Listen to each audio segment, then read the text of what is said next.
Boy. Abduqayum Yo'ldoshev.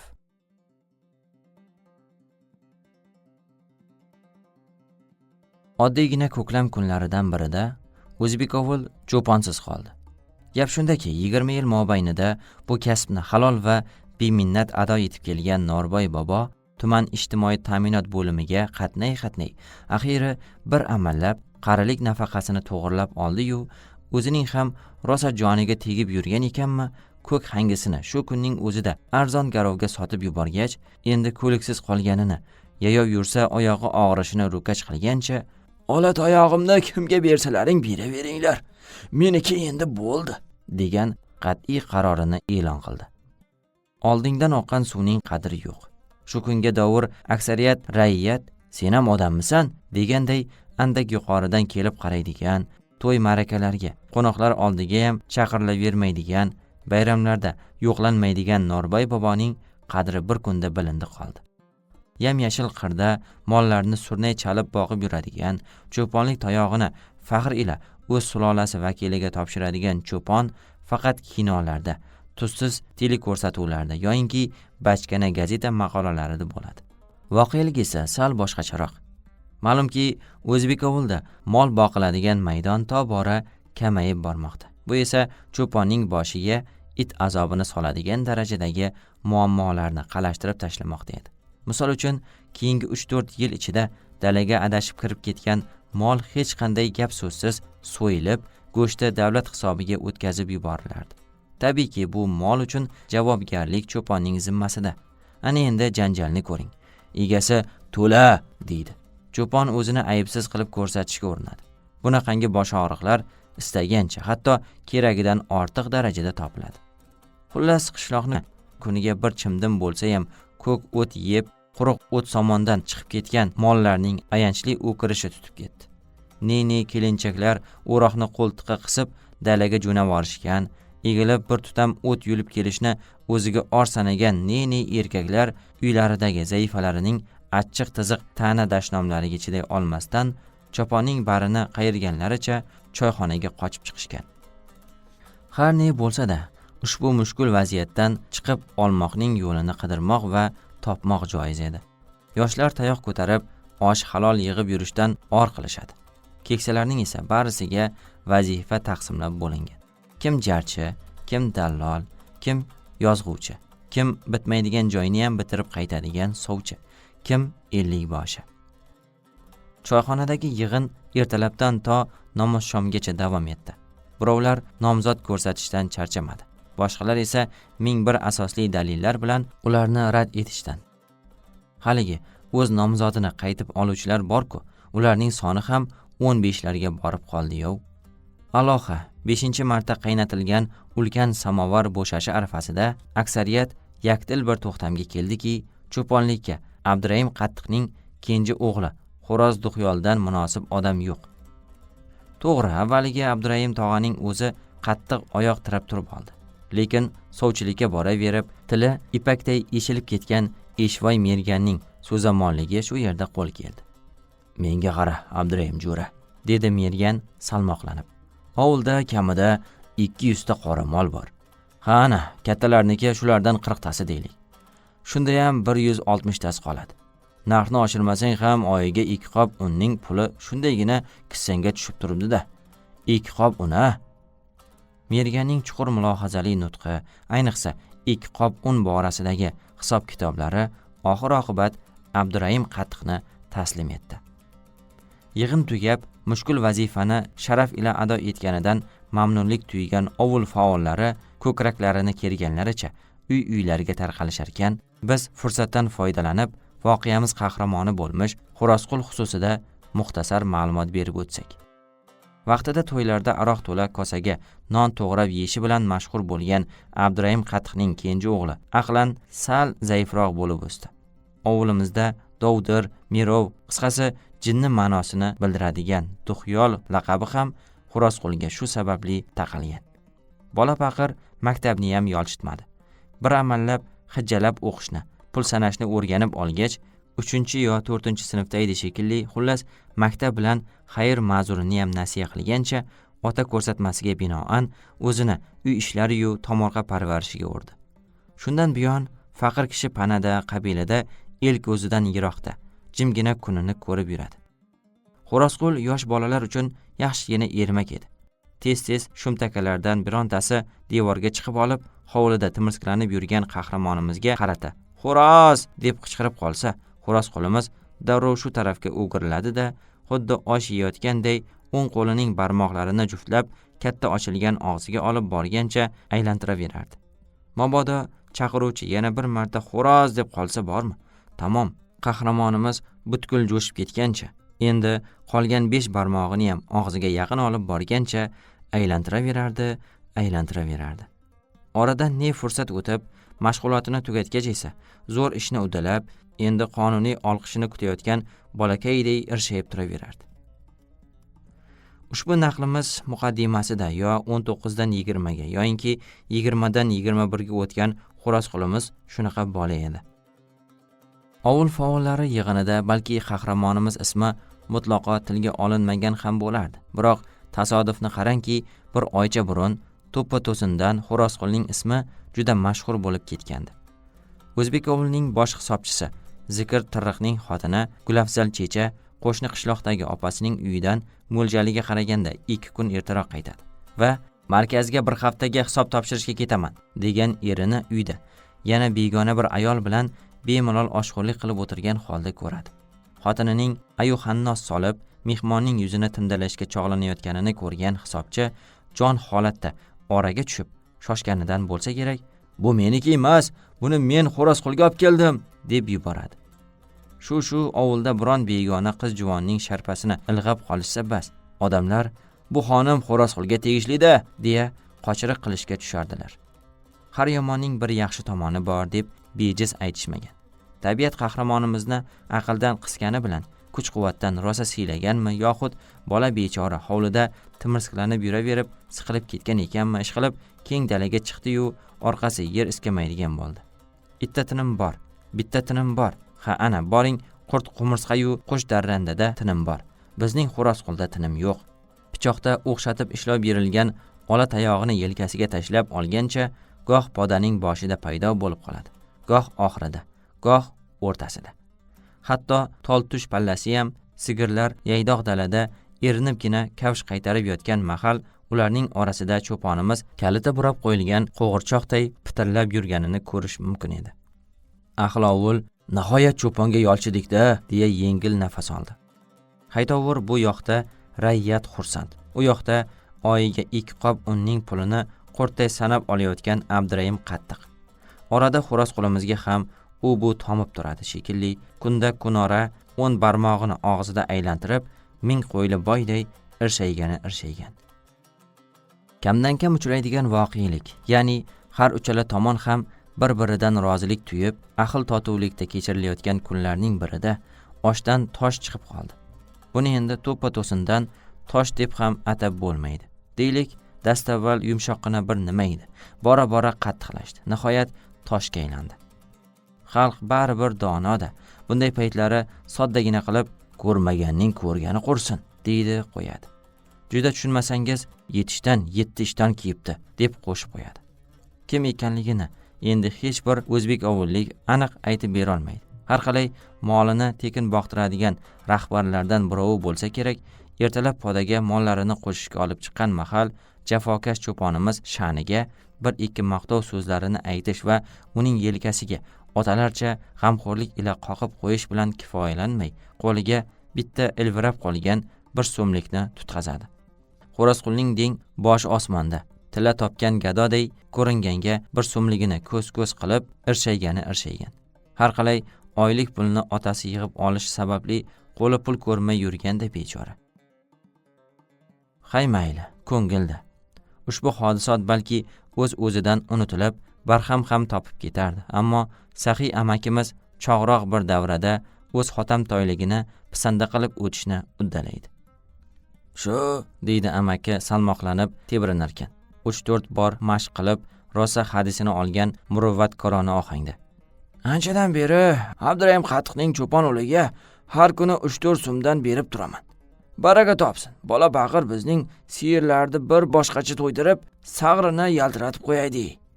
Bilmadim, ukag'ar yem-pem beradimi? Otasiga rahmat, ammo lekin. Albatta, rahmat aslida kimning buzrukvoriga qaratilgani xususida bahslashishimiz mumkin. Va lekin o'tlab ketishdan o'zimizni tiyib, voqeaning muxtasarroq bayoniga o'tadigan bo'lsak, qo'pol bir naql bor-ku, qo'shningning xotini qiz ko'rinadi degan. Ana o'shanga o'xshab, davradagilardan biri qo'yib, biri olib, haqiqatanda Saxiy amakining mollari daladan qorinlarini boshqacha qappaytirib qaytishi, yelinlari boshqacha tirsillab turishi xususida o'zlarining gap bu yoq deganda qabiladagi mulohazalarini to'kib solishga shoshdilar. Ushbu musohaba hosilasi sifatida yarim kechasi kimdir isiriq tutatib, mollari boshida aylantirib yurganini hamda ertasi kuni Xo'rozqulimizning qo'liga naqd 7 so'm tushganini qayd etib o'tmog'imiz joiz. 7 so'm a? Ayniqsa Saxiy tog'alardan biri gurillab 5 ni tashla deya cho'ponimizning kaftiga qarsillatib urarkan, shunday pullardan bir qopini yig'sang, zo'r xotin olib beraman qabilada va'dani quyuq qilib yuborishi voqeamizni tadrijiy rivojlanishdan olib jadallashtirishning qiyas so'qmog'iga solib yubordi. Oradan bir oy o'tar o'tmas, Xo'rozqulimiz molini podaga qo'shishga haydab chiqqan har bir ovuldoshimizning qo'liga suqlanib qaraydigan odat chiqardi. Eng ayanchli hamda kulguli tomoni shunda ediki, o'sha odam 1 so'm yoki 3 so'm bersa berdi, bo'lmasa tamom deyvering.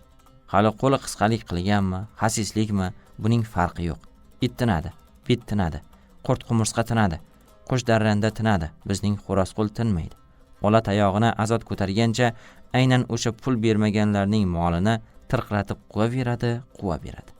Sho'rlik tilsiz jonivorlar halollab na bir tutam o't yeya oladi, na bir qultum suv icha oladi. Baloy qazoday qaydandir yetib kelgan Xo'rozqul tayog'i bilan och biqini aralash bosh ko'ziga ayamay uraveradi. Xasis mollar dumini xoda qilib u yoqqa qochadi, bu yoqqa qochadi. Kechqurun qorni qapishgan, ko'zidan yosh oqqan, sulaygan, yiqilganday holda tentiragancha bir amallab hovlisini topib keladi. Ana shundan keyin ham moliga joni achigan kishi kissasini kovlamay ko'rsinchi. Axir el baribir donoda, o'xshatib topib aytgan. Ahmoqqa zakon yo'q. Qani ovuldan qaysi mard Xo'rozqul bilan teng bo'ladi? Kim u bilan olishadi? Axir aslini olganda u hali bola-ku. Buning ustiga haligidaqa. Odam degan sal bag'ri kengroq bo'lishi kerak-da.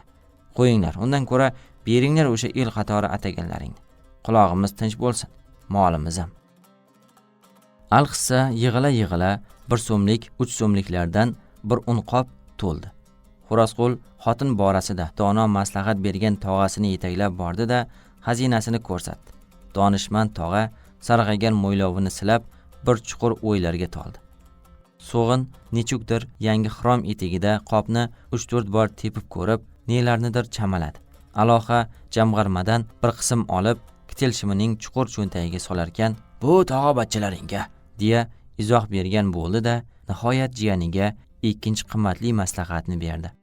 "Jiyan, yiqqaning qalin puliga yetsa ham katta gap. To'y bor, sarpo parpo deganday.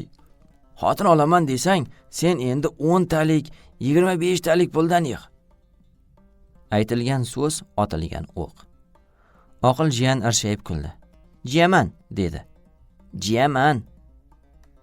Mana shunda Xo'rozqulimizning xotirasi favqulodda kuchli ekanligi yana bir bor ayon bo'ldi qoldi. Yaxshiyam ovul ahli baxtiga o'sha kunlari pul sal qadrsizlana boshlagandi. Lekin shunga qaramasdan 1 so'mginani topishning o'zi oson emasdi.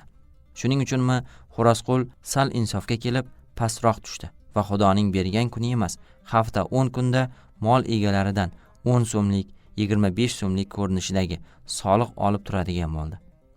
Siz agar Xo'rozqulimizning yaylovda qaysi ho'kiz yoki sigirni tirqiratib quvib yurganini ko'rsangiz, bilaveringki, o'shalarning egasi 10 kundan oshib ketsa ham cho'ponimizning zakonni nalogini to'lamagan bo'lib chiqadi.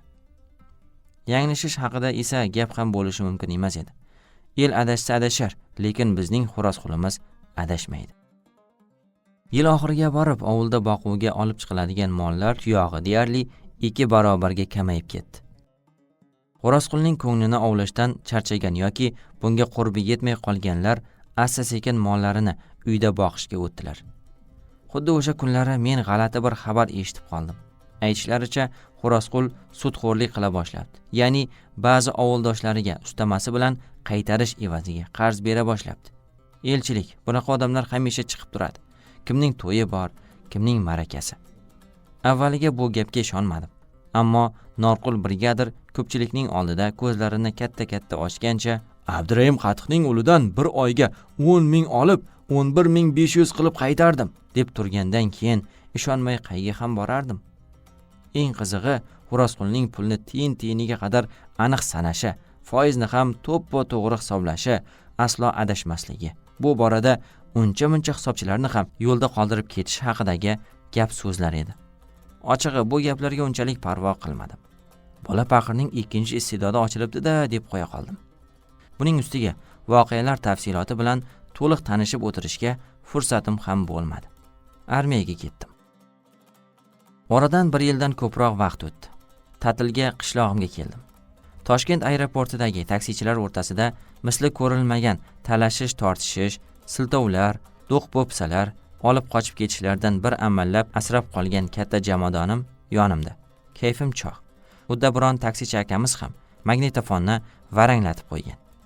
Tuman markazidan o'tib, ovulga qayrilish yo'lidagi usti hali hamon yopilmagan nochorgina bekatda qaqqayib turgan Norqul pochchamni ko'rib qolib, mashinani to'xtatdim. Pochcham bilan quchoqlashib ko'rishdik. Mashinaga o'tirdik. Qarindosh urug'larni, uydagilarni so'rab charchamayman. Pochcham javob berib. Hatto mana shu chang ko'chalar ham odamning ko'ziga issiq ko'rinar ekan. Ovulga yaqinlashgan mahalimiz ko'zlarimga qalqqan quvonch yoshlarini yashirincha artib oldim. Pochcham yonboshida turgan tugunchani oldingi o'rindiqqa qo'ydi. Magazindan ozroq sorimay oldim. Erib ketmasin. Men kuldim. Qishloqda yashab turib do'kondan sariyog' sotib olgandan keyin shu payt bizni oppoq Volga quvib o'ta boshladi. Bunday razm solsam, rulda suluvgina juvon. Changda qolgan mashinamiz sekinlashgach, hazillashkim keldi. Oho, qishlog'imizda yangi qiz paydo bo'ptimi? Hoynahoy Xo'rozqulga tegishlidir. Nazarimda bu gap bilan men hali ham ovulni, hatto mayda-chuyda gap so'zlariga qadar unutmaganimni, sog'inganimni ta'kidlab o'tmoqchi edim. Ammo og'zining tanobi qochib o'tirgan pochcham birdan bezovtalanib, u yoq bu yog'iga qaradi. So'ng jiddiy tortib, tasdiq ma'nosida bosh qimirlatdi va hurmat-ehtirom bilan dedi: "Ha, Xo'rozboyning ikkinchi xotini." Iye, quloqlarimga ishonmadim men. Xo'rozqul qachondan beri qo'sh xotinli boyga aylanib qoldi? Anchadan beri, siniq kulimsiradi pochcham. So'ng xo'rsinib qo'ydi. Umuman, ukam, sen qishloqda 1 yil bo'lmading. Bu orada ko'p narsalar o'zgarib ketdi. Ovul joyidan axir? Xudoga shukr, joyida. Endi uka, men shu yerda tushib qolsam. Aha. Pochcham ko'zlarini olib qochdi. Suyunchini taksichi akam olar. Men shu yerda tushib qolay. Pochcha, yangi uy oldiraringizmi? Yo'q, hamsoya edik shekilli. Ha, endi bo'lmasa uka, nima desang de. Lekin avval Xo'rozboyniga kirib, qayoqqa? Xo'rozboynikiga. Uyam shunday yo'lning bo'yida. Shunday, armiyadan kelyapman deganday. Nazarimda pochcham meni mazax qilayotganda edi. Nima, u suyunchi bergich bo'lganmi? Endi uka, tipirchilab qoldi pochcham. Shunday kirib, arzimagan bir ikkita narsa sovg'a qilsang, kimga? Tamoman garangsib qoldim men. Pochchamning jahli chiqdi. Aytdim-ku Xo'rozboyga deb. Nega endi? Armiyaga u meni yuborganmidi? Nega deysan-a? Aytdim-ku, ovulda ko'p narsa o'zgarib ketgan deb. Nima o'zgargan axir? Ko'p narsa, deya cherkib berdi meni pochcham. Sen hali yosh bolasan. Xo'rozquldan katta edim shekilli. Pochcham chiday olmadi. Tamomila bo'g'riqib ketdi. Hoy uka, shunday kirib xizmatdan otpuskaga keldim. Bizga nima xizmat bor deb bir og'iz aytib qo'ysang, nima, bir joying kamayib qoladimi? Pochcha, meni maza qilyapsizmi? Uf, nega tushunmaysan-a? Chulchitmisan nima balo? Bunday tushuntirib gapiringda bo'lmasa. To'xtating mashinani. Aka, iltimos, gap shu. Yo hozir to'g'ri Xo'rozboynikiga boramiz, yo men tushib qolib yayov ketaman. Nega axir pochcha? Uf, qani tushib yo'qa? Ikkalamiz mashinadan tushib, yo'lning bu chekkasiga o'tdik. Uka, bu so'zni aytarkan pochchamning tovushi titrab ketdi. O'zi ham kichkinagina mushtipar odamga aylanib qolgandek bo'ldi. Uka, 5-6 kun turarsan. O'zing hammasini tushunarsan. Tushunmasang, xaltangni ko'tarib armiyanga ketarsan. Biz bu yerda qolamiz. Elda gap yotmaydi. Falonchi armiyada ishlayotgan qaynisi bilan kelayotib, Xo'rozboyning uyini bosib o'tibdi degan gap chiqsa, menga ham yaxshi bo'lmaydi. Senga ham. Men chiday olmasdan baralla kulib yubordim.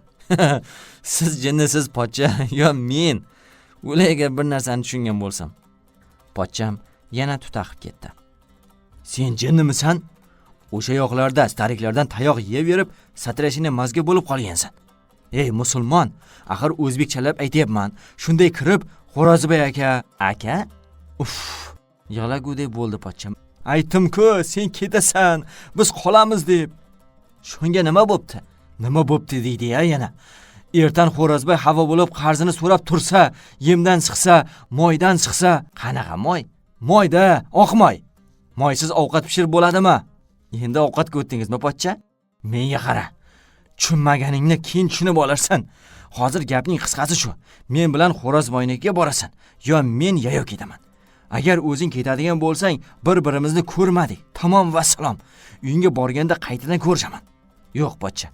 Endi mening qonim qaynay boshladi. Yo siz menga hozir hammasini tushuntirib berasiz, yo hozirning o'zida sizni zo'rlab mashinaga tiqaman-da. Mening hezlanganimni ko'rgan pochcham xavotirlanib orqaga chekina boshladi. Jon uka, mening bo'lmasa opangning hurmati. Xo'rozboynikiga tupardam o'shangizga pishirib qo'yibdimi menga duxyolning uyida. Rangi kesakday oqarib ketgan pochcham atrofga jovdirab alangladi. Bo'ldi, birov eshitib qoladi. Eshitsa nima? Duxyolni duxyol deyman-da. Bo'ldi deyman. Pochcham qoshimga ildam kelib, atrofga olazarak alanglagancha pichirlab gapira boshladi. Uka, sening o'zing esing ko'p-ku. Tushunasan-ku barini. Bilasan, ahmoqqa zakon yo'q. Sen u bilan teng bo'lma. O'zi bir ahmoq bo'lsa. Shu o'zimizning cho'pon Xo'rozqulni aytyapsizmi? U hozir cho'pon emas, ovulning eng boy odamlaridan. Obro'li, 2 qavatli qasr qurib olgan. 2 ta xotini bor. Bittasini hozir ko'rding. Pul odamni o'zgartirib yuborar ekan. Firmani sotib olgan. Yem-pem, o't-po't, bari qo'lida. Magazinlarning barini xususiylashtirib olgan. Xo'rozboyning o'zi yomon emas, yaxshi. Qarz so'rasang yo'q demaydi. Prosentga beradi. Faqat sal injiqligi bor. Obro' talabroq, e'tiborni yaxshi ko'radi. Aytganini qilsang sendan yaxshi odam yo'q. Yaqinda bankda pul bo'lmay qolgan ekan, 3 oyligimizni yonidan to'ladi. Yaxshi odam. Sal injiqligi bor. Yaxshi gapni yaxshi ko'radi. 3-4 ta kallasi qizigan yordamchilari bor. O'shalar ahmoq. Salani ol desa, kallani oladiganlardan. O'cha kishim nima qildik? Shunday kirib bir og'iz qiyomat qarz salomimizni berib o'tsak bo'ldi-da. Xursand bo'ladi. Obro'yim bor ekan deydi. Aytdim-ku, arzimagan bir sovg'a bersang ham bo'ladi deb. Jiyanlarga qolgani ham yetadi. O'ylama, sen ketasan. Qasdiga olsa, xafa bo'lsa, qiyomatgacha esidan chiqarmas. Yem deb molni harom qotiradigan bir narsani tashlab ketadi. Magazinga borib olib, "Bunga moy berma, bunga un berma" deb turib oladi. Odamlar kuladi, lekin bir narsa demaydi. Qasdiga olsa, oxiri qishloqdan ko'chib ketishga majbur qiladi. O'zbek ovulining mafiyoz ekanda, deya istehzo qilishga urindim men. Nima desang de, uka. Endi o'zi bir aqli zaif bechorada. Urib bo'lmasa, sug'ib bo'lmasa o'zi yaxshi odam. Lekin qaslashib qolsa yomon. Ki qo'y. O'sha bilan teng bo'lasanmi? O'zingni o'ylamasang bizni o'yla. Ozgina bo'lsa ham qarzimiz bor. Qarzi bor odamning tili qisi bo'lar ekan. Ertan bir kun qaytib ketsang, esidan chiqarmaydi. Meni mensimadi, beobro' qildi deb somonxonamizga o't qo'yib yuborishdan ham toymaydi. Isbotlab ko'rchi, milisa chaqirsang, spravkasi bor. Keyin ko'z-ko'zga tushadi. O'zbekchilik. Nima qildingiz, pochcha? To'g'risi, u kishining ahvolini ko'rib, ezilib ketdim. Shu, kirib bir og'iz yo'lning bo'yida arzimagan esdalik sovg'a. Ko'zlarga yosh qalqan pochcham ortiq gapira olmay qoldi. Yuring-ey. Qaytib taksiga mindik. Qirdan inayotgan chog'imiz ovulimizning o'rtasiga qurilgan yagona 2 qavatli, tomiga qizil shifer yopilgan uyga ko'zim tushdi. Shumi? Pochcham so'zsiz bosh irg'adi. Qasrga yaqinlashganimizda shu tarafdan kelayotgan oqsoqolli qariyani ko'rib qoldim. Bo'lam Mirzo boboni tanib, haydovchidan mashinani to'xtatishni iltimos qildim.